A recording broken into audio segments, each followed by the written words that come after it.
So it's an early one today. Woke up, straight to the barber. Now we're at the gym. We're hitting legs, and something I've really been trying to work on in the beginning of my leg sessions is my hip mobility. I don't know what it is. If it's just because like I haven't really done that much stretching or mobility in the past, my hips just feel like they're locked up. And I've been doing some work. There's this one guy from GBRS. His name's Vernon Griffith. He has a bunch of information out there on stretching and mobility and this and that. And I started doing some of his hip mobility, and it's really loosened everything up for me. And especially on a leg day, hip mobility is like crucial because not only does it help improve circulation, which you pretty much need for a pump, but it's going to activate your glutes more since your hips are looser, and it's going to reduce back pain a lot because your glutes are active. So it just pretty much like strings everything together. And if you do have the slightest bit of discomfort in your lower back, glutes, hips, or whatever, try some of those stretches I was just doing, and like I'm telling you, it's like night and day. But we have, like I said, we have legs today, and just stretched. About to do a set on the leg extensions, and then hop onto the isolated standing ham curl, and just starting our workout with those. It really like it's helpful for me because the mind muscle connection before a heavy compound, just like it really gets there, and it allows me to really feel everything on those other movements. So we're gonna do that, jump into something heavy, and have a good leg day.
Yep.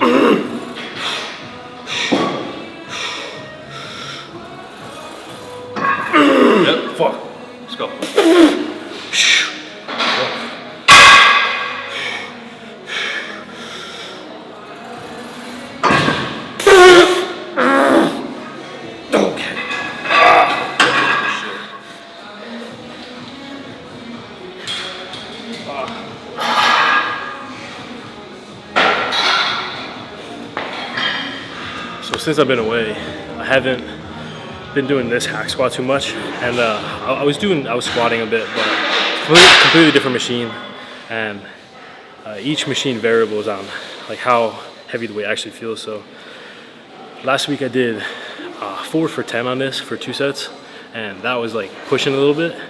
But here we got 5 for, I think the first one was 10, the second one was like 8 or 9, and we burnt out with 3 plates for, I think it was just about like 20 reps.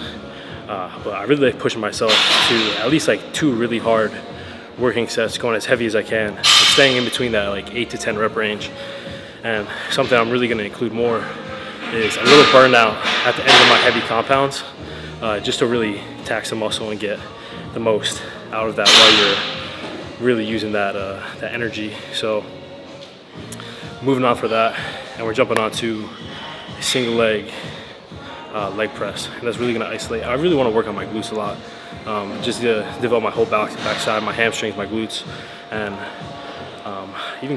everybody's got to go to their calves, but I really want even my back, like my entire backside as a whole. I just really want it to be brought up a lot. So I'm going to try to work in a decent amount of hamstring and glute work on my quad days. I'm not going to overpower the quad movements, but just going to at least put enough in there to match it, or just get really some good get some really good activation out of it. So that's what we're doing.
Notice when I hit my hamstrings all throughout my quad days, even if it's just like a little movement, just to get to the activation, I'm able to feel less pressure and tension in my knees, and even like a little bit of my hips.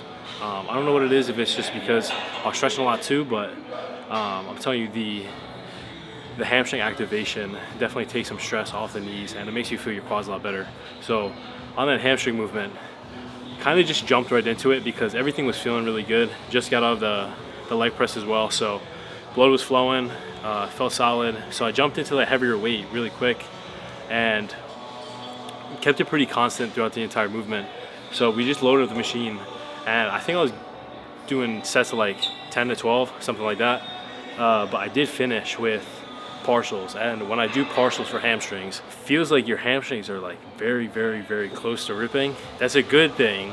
You don't want to push it too much to where you actually tear your hamstring, but I really like that ripping apart feeling because it feels like something's actually working.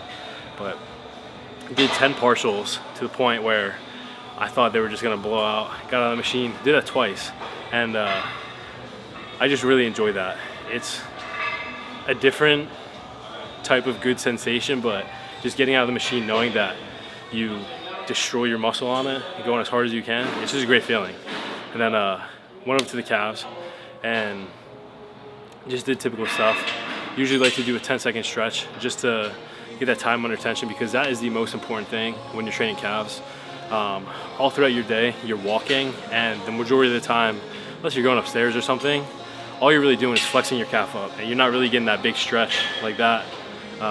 So I like to sit in this stretch for a little bit, feel that tension, and just power out some heavy reps.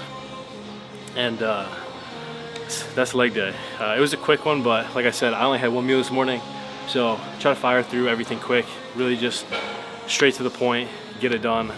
And we're about to get out of here, about to head to the office, and I have something very, very exciting for you guys. We got some new treats in. So we had small, not really small, we had some issues with the past formulation of the Rice Krispie treats that we have for Vaughn Streets. And we just got some new ones in from the manufacturer that I've been waiting on for a minute. So it's just like a revamped version of everything, like new size, new formulation. Is gonna taste different, look different. So pretty much everything is different about the bar. And we also did some packaging that looks amazing. We don't have that in yet, but this is just this is a raw product. So that's a decent amount. Where's the lot? There's a lot. Ooh. It's gonna look a lot different, but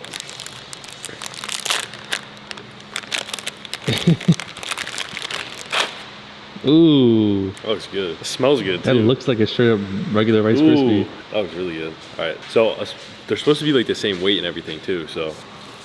Sounds just like a regular Rice Krispie too. You're good, bro.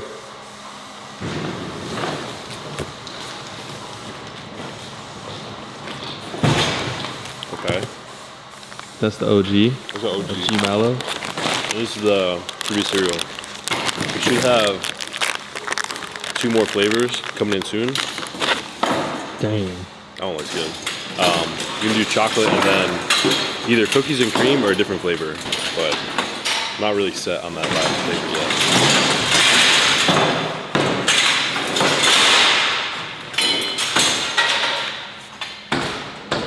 yet. You're good. You're good. Here you go.